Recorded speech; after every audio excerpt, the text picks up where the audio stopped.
Boy, with auditions, and Brennan and I were talking about this earlier. You know, every audition is different, and I used to hate auditions. I really they bothered me. It was this major investment to see to see if I would even get a chance to be seen. And I just thought there was too much that was going to go into it. And then I kind of had a change of mind about it. I thought, boy, what a great opportunity to play! What a great opportunity to Right. stretch my wings with nothing to lose. Try a role or a character, add a character trait that you wouldn't normally do, and just try something a little different. And when you have a good audition piece, when you read it and it only takes you one or two reads and suddenly you have the material, the material, two things click. One is that it's good writing, but it's good writing for your style of acting. So, there's some people who really like Old English, some people who really like, comedic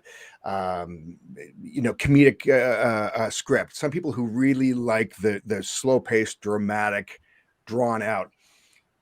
And I think as an actor, if you read something and you're like, wow, man, that clicks, then you really get that step up. You really get that sense. I can do this. I can knock this out of the park. It's a comedy, and I know I'm hitting the jokes. I know that my reader is trying not to laugh because they're seeing something they haven't seen. Mm-hmm. But taking the chance, even the parts where you're like, I wouldn't normally play this part, a prince, for example, or a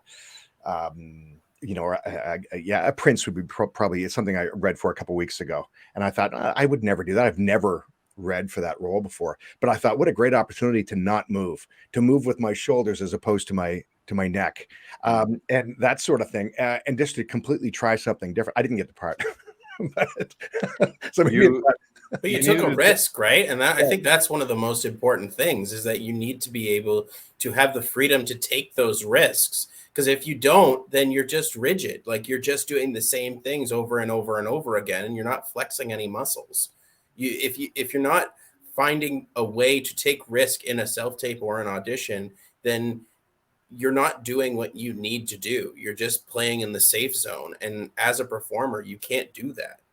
Yeah, absolutely. And I think everyone's afraid of being of looking like they can't act because they took a chance, and somebody looked at it and went, "Woo, boy, that stunk up the room." But we've all stunk up the room. Every actor who's ever gone on and done anything, anybody who's ever landed a role and auditioned more than once, has stunk up the room at least once. Oh, yeah. So we read a quote from the Mel Brooks autobiography, All About Me, a little while ago. And it was an ode to failure. And he talks about how, like, you have to fail.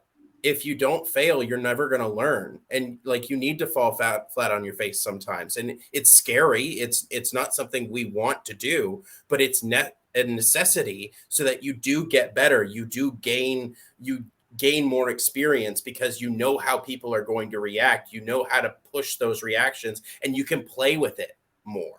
Certainly. And if you're using your instinct in the middle of it and you do something that feels right at that moment. I always love when someone watches it afterwards and they go, "Oh my God, that was great. When you did that, when you hit the wall with your fist before you left that scene, that was great." And it wasn't in the scene, it wasn't written there, but it would just felt like something you should do. The instinct was there, and that pays off. So I don't know if there was a memorable moment from any one particular audition, but I'm always learning. I'm always learning, always trying to make the next audition better than the one before. The other thing that I wanted to add there was that there's a certain amount of maturity that comes with those auditions, and you do get to a point in your head where you say, where you look back and go, "Man, thank God I didn't get that audition. Thank God I didn't get that role."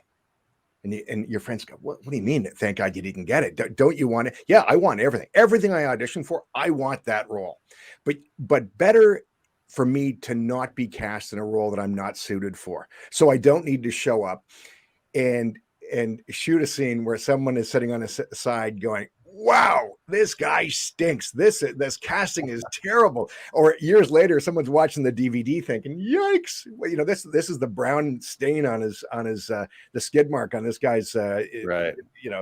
The history of his resume, because it was such a bad role to play."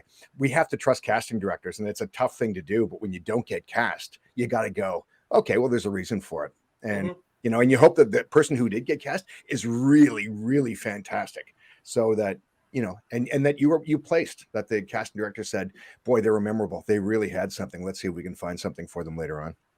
Yeah, I love what you say there, Peter, too. We talk a lot about mindset and just your thoughts and just the perspective. Like, yeah, it's easy to think of either the drudgery of the time or all the energy and then the investment. Oh, I'm going to spend an entire weekend learning these lines and rehearsing the scene to then maybe not get the parts, versus the attitude of, oh, this is an opportunity to play. This is an opportunity to create. This is an opportunity to express myself. And then you find joy in the process rather than only finding joy if you book it and everything else sucks and, oh, what a friggin' waste of time that is, and all the negative things that people can think. It's you've really switched that. But it's also interesting in your case, I bet part of that resentment of like, I'm spending all this time just to get the maybe is probably what spawned you creating big time productions and doing all your own shows and creating all your own work, which we can talk about that a little later. And the one other thing too, I just wanted to highlight is you guys both mentioned it, is you said there's reasons, there's other, like, there's other reasons that you cannot get the part other than your performance. There's a million reasons. You could be amazing, and they could have 50 people who are like, yeah, these are all talented, trained, super capable actors, but only one person can get it. So if we all get into a bout of depression when you don't book something, it's like you have no idea why you didn't get that. So it's about, did you feel strong about what you had control of, which is the audition? And if you can feel good about that, then you can wash your hands of it. And if they want you, they want you. And if they don't, then you're on to the next thing. Yeah, completely. And you have to make sure that you're putting out good product. You got to make sure that your auditions are good. They're solid auditions, and that you're really proud of what you're doing. And I think if you work on it from that perspective, and you know, we always hope hope that the cast director is going to come back with something positive, even if it's not an offer. But yeah, it is about mindset. And if you feel like you're getting better and better, and even if you're not landing the role, it's going to pay off eventually. You got to believe that.